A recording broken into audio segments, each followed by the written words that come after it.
Hey guys, what's going on? It's your boy Saglitch, aka Sag, and today I'm bringing you the final thoughts on the beta. Don't worry guys, this isn't my last video from the Black Ops 3 beta, but since yesterday was technically the last day to get some gaming in, I figured I would bring you a final look back or a final thoughts video as far as my opinion goes with the Black Ops 3 multiplayer beta.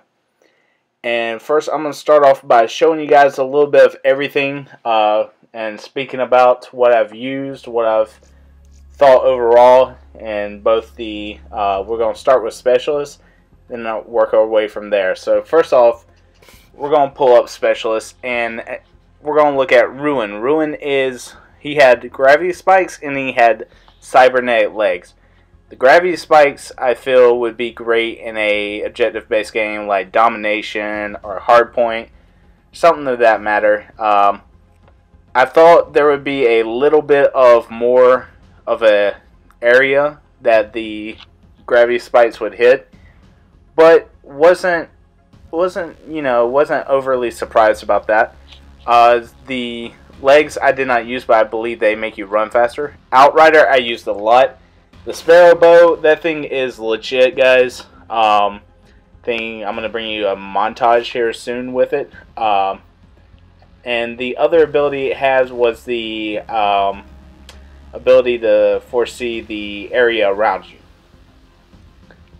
And that comes in handy. Basically, if you want to look at it, the Vision Pulse was sort of like the threat detection UAV for Advanced Warfare. I like the fact that you were able to see around corners of the area that was lit. It wasn't overpowered because it only lasts a couple of seconds. Profit. I did not use this guy at all. The Tempest is a electric charge gun. Basically one shot kill for anybody it hit. Supposedly if you were close to an opponent and this guy hits you, the opponent would be slowed down or maybe killed. Not sure the exact, but the glitch, I didn't really see a lot of people use this as far as it bring you back in time a couple of seconds from your death. I watched one YouTuber use it to act like he was running through past a spawn, use the glitch, come back, and be behind everyone when that was able to happen. So that could be a utilized specialist perk if the fact that you were smart enough to use it. Now Battery, I was in high hopes for Battery. The War Machine, I saw it. It's not the same War Machine that we saw in Black Ops 2. It didn't allow you. The grenades were great. Grenades did a lot of damage, but it didn't allow you the range it had in Black Ops 2. The kinetic armor that is attached to Battery was supposed to only give you. It wasn't allowed any damage except for that of a head, and I felt that this would be overpowered, but in a way when I used it and when I saw other people use it, it was not the case. It only lasts for a couple seconds to get you out of a jam, and that's if they're not shooting towards your neck to head area. And I wasn't able to get a lot of people to use, but the Seraph, this was another one I liked a lot. The Annihilator was a one-shot pistol, basically like a Magnum, that had a sight on it. That thing was nasty, guys. I loved the Annihilator. I only got to use it for a little bit. But combat focus. This was allowed when it was used to give you extra points to boost your points towards another kill streak or whatnot. It comes in handy when playing base objectives. Nomad, I wasn't able to get a lot from. Reaper, we saw some about the videos explain when they lit things out. He had the Gatling gun arm, and Spectre was the one with the claws that came out and you were able to move faster to kill the opponents. Now next up is score streaks, and I do like the score streaks given to us in Black Ops 3, what we were able to see at least. Basically this has a lot of influence from Black Ops 2. I like the fact that the UAV worked very well. It was quick, it had to on the maps. Care package is what it's always been. The Dart is kind of like the Hunter-Killer drone, but with multiple missiles attached to it. It was sometimes hard to control, but when you were able to. That's okay. Guardian, self-explanatory. It is the microwave machine from Black Ops 2, and the Hellstorm missile was making a return from it as well. The Hellstorm missile was, in regards, probably one of the best medium-range kill streaks. Lightning Strike I was not able to unlock, but when I used it, I loved it. I loved the Lightning Strike. Rolling Thunder is kind of like a carpet bomb. For a short amount of area, you're able to completely clear out enemies. The Talon as AI control, or you can control it as well. HTR is basically the orbital satellite. Raps, guys. Raps is, I'm telling you right now, is going to be the nastiest kill streak other than the Motherlord ship or Mothership or whatever you want to call it. The Power Core is going to be the EMP. The GI unit, they're going to have to make a lot of improvements because what I saw with it, it was not effective at all. But the Mothership, I did not see at all on the beta, but I've seen a lot of good things from the YouTubers that went out to Treyarch to get a good shot.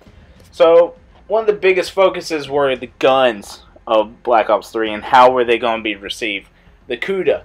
Kuda is basically the MP5 from Modern Warfare 2, Modern Warfare 3. It's a nasty little machine, does really good. The Weevil, didn't get really much used to it, but the Razorback, I love the Razorback, guys. This thing was a killer once you get a couple of attachments for it. So, I can only really talk about what I was able to use, and that's about it. But the Vesper looks like it's going to be sort of like a fast fire rate, low range, so maybe like the MAC-10 in previous Call of Duties. And the VMP wasn't able to use that either, but looks like a pretty decent gun with the damage to medium range, medium, and fire rate fast. Alright, assault rifles. And as you guys know, I'm an assault rifle person. The ARK-7 or the AK-47, I think it's the nastiest start out weapon in all of the Call of Duties, I gotta tell you. Man of War, I wasn't really impressed by this just because of the fire rate. The damage was good, fire rate was down, so it kind of reminded me of the Remington, just a little bit worse. The HVK-5, fast fire rate, medium damage, it was okay. Shiva, great damage, great range, great accuracy, horrible fire rate. So if you get yourself in a firefight, make sure to pull out your pistol. The M48, again, from Call of Duty, or excuse me, from Black Ops 2, great weapon. The XR2, I was upset I wasn't able to play with because it was a 2-burst kill weapon, and I love burst weapons, which I'm glad they brought in the M48X.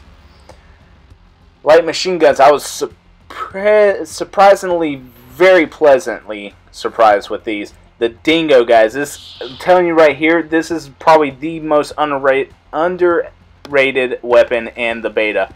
The Dingo was giving out the fire rate of a SMG, the damage of an assault rifle, just overall great weapon. Once you get attachments on it, it's even better. A 60 round clip. One round clip is 60. Wasn't real big into the snipers in this beta. I wanted to see how the submachine guns, the assault rifles, and the light machine guns worked. But you guys can see the stats right here on the sniper rifles. I've been hearing a lot of good things. I've been seeing a couple of decent things. Let's get going on the secondaries. So the MK6 is a good single shot, or not single shot, but semi-automatic pistol. The RK5 is basically the B-23R or the Rafika, if you guys were able to play Call of Duty back on the Rafika. And the LCAR-9, didn't see it on the beta myself, but it's basically like the Cap-40 from Black Ops 2. So let's get into the launchers. XM53 and then the Black Cell. The Black Cell is a 4-round rocket, a 4-round rocket that takes out vehicle lots only. Combat knife, didn't really see much about it, except for the people that like to take their time and make their own camouflage on it. So again, launchers weren't, but what I will say about the pistols were pretty good in damage, so they were worth using in this Call of Duty, at least in the beta. Grenades. Guys, I am so happy that the grenades have been brought back to the point where they were before. They've gotten less and less stuff. As you see, a Thermite, Semtex, Trip Mine, you know, the Combat Axe, of course, and the C4. And I've only saw one game where the C4 was actually used. But the frag grenades and Semtex grenades had a lot of damage to them in a decent area of range to where it did the damage. Concussions. These things were great. Same thing. More area of motion, more oomph to them. EMPs didn't really get used. The Black Ops, I'm glad they brought back as well. You were able to either one take over the enemy's score streaks, which actually was in a party, which we had a guy who ran 2 blackouts and was able to take over all the score streaks the enemies called. Trophy systems didn't really see that, but you know, and shot charge, not really happy to see that back, but it is what it is. So perks are good and fun to use to customize your character, what you want to play. Afterburner, and not really that great. Sixth Sense, it will show up on your minimap for people that are really close to you. It will show like a little arrow indicating what direction they're in. Blind Eye, of course, been on multiple Call of Duties. Overclock, still, again, with Advanced Warfare. And then Flat Jacket, wasn't able to use much of. And then Ghost. I did not run Ghost at all. Did not see the advantage in it just yet. But once we get those kill streaks coming down and UAVs coming down, I'm sure we will. Per 2 tier. Fast hands. Throw the grenades faster. Reset them when they come to you. And then put your weapon up faster. Any up, it's kind of like starting out with 100 points. To me, it wasn't really the greatest. Hardwire is when you're immune to counter UAVs, the orbital, or the power cell, whatever, EMP grenades, all those that leaves you okay with. Tracker, I missed this ability from Ghost. It was one of the better ones that you were able to track down the opponents once you put them in sight. And of course, Cold-Blooded and Scavenger to round up the tier 3. Or, excuse me, tier 2. Tier 3 of the perks, we got Gun Ho, Blast Suppressor, of course, again with Advanced Warfare that's coming back. I'm glad to see this again. Awareness, for those who play Search and for those who play base games where you need to hear things, awareness will help out a lot. Engineer, you can re-roll care packages, booby trap them, and see enemy devices on the ground like the trip mines, C4s, all that. Tactical Mask could help when, you know, enemies just bombard you with concussions and whatnot. And then Dead Silence. Again, I'm not a silent player. I don't mind. I don't play the objective-based games where, you know, sounds really matters. And of course, right here, we're going to go through all the wild cards. We got Overkill, Primary Gunfighter, Perk 1 Greed, Perk 2 Greed, Perk 3 Greed. We have Secondary Gunfighter, Tactician, and Danger Close. Pretty all things we have seen in the past, at least with Advanced Warfare. And let's look into the different game modes, of course. So we're going to look here and let's talk first about TDM. TDM's the classic team deathmatch we all know about. Domination, the three flags to win. Demolition's coming back from Black Ops 2, I believe. A lot of people were happy to see Demolition back. Myself, I have not played much Demolition in the past, so can't really talk about it. Kill Confirm, Hardpoint, Capture Flag, Search and Destroy, all things we've seen from multiple Call of Duties back. Uplink making a grand entrance back into Black Ops 3 from Advanced Warfare. And Safeguard, probably the biggest surprise in game modes. Probably one I expect it to be a lot of fun. Multiple games where it's going to be close down to the wire. But with that being said, guys, that's just an overall view of what all happened. These are my thoughts. I think that Black Ops 3 is going to be a great game. I'm not living too much into the hype. I think that the guns are going to be buffed with the beta, the information given from the beta, and I think that they did an overall great job in deciding this. Maps are 3 lanes like always from Treyarch, 3 lanes of mobility. But with that being said, guys, leave a like if you did, comment if you want to subscribe if you haven't. Check in the description below for other YouTube videos as well as Twitter. Peace.